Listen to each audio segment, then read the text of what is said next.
สวัสดีพี่น้องทุกคนเด้อมื้อนี้บ่ได้เปิดรายการเด้อพี่น้องเด้อมื้อนี้เด้อ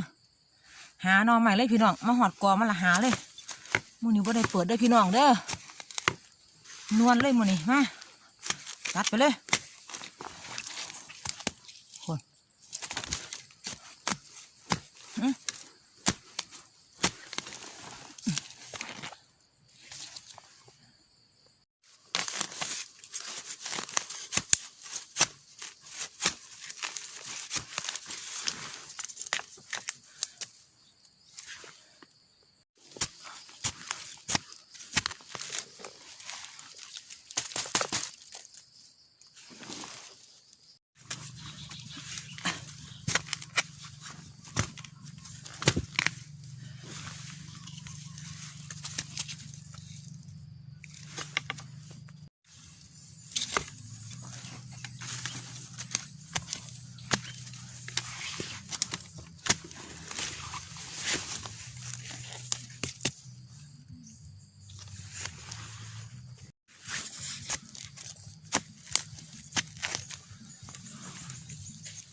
ดนะพี่น้องหาหน่อไม้อยู่ดีๆก็พ่อเห็ดดูนะพี่ว่าได้เก็บเห็ดติดแบบนี้เห็ดมาเลยพี่น้องเห็ดมาเลยฮะโอ้เห็ดเดี๋ยวเอาหน่อไม้ก็จะไม่เอาเห็ด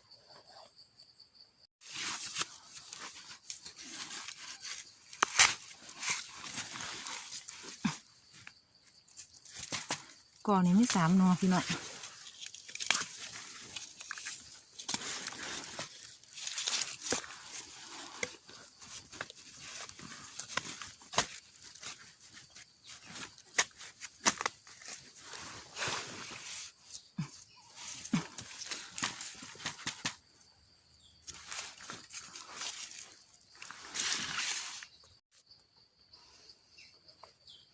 เบื้องนอนนี่เลยพี่น้องผีกอมันพี่น้องผีล่ำมันดิผุ่นนอมันน่ะก็เกิดไก่คักไก่แน่โอ้โอ้มาใหม่ไก่กอไก่คักอีหลีไป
โอ้ตายฮอดบ้านแล้วพี่น้องเอ้ยฮอดบ้านแล้วหาพ่อแล้วเมื่อยหาโดนบ่ได้มื้อนี้เมื่อยนี่น้อใหม่ไปได้เป็นไงน้อใหม่น้องงามๆไปได้พี่น้องมื้อนี้ก็ได้ได้ของแถมมาพร้อมใช่หลักของแถมไปโอ้ยตู้บ่เห็นของแถมพี่น้องของแถมเบิ่งเนี่ยได้เห็ดปนหนึ่งเห็ดนาเลียพี่น้องพอละได้ปนหนึ่งได้ของแถมอยู่ในปลานออะไรโชคดีแล้วมื้อนี้นะพี่น้องสอมหน่อไม้ต้มกินก็ปนเห็ดหมดแรงมาเด้อ ตอนนี้เลยเด้อพี่น้องเด้อคลิปนี้เด้อพอกันคลิปหน้าเด้อสอมหน่อไม้ต้มก่อนสวัสดีครับ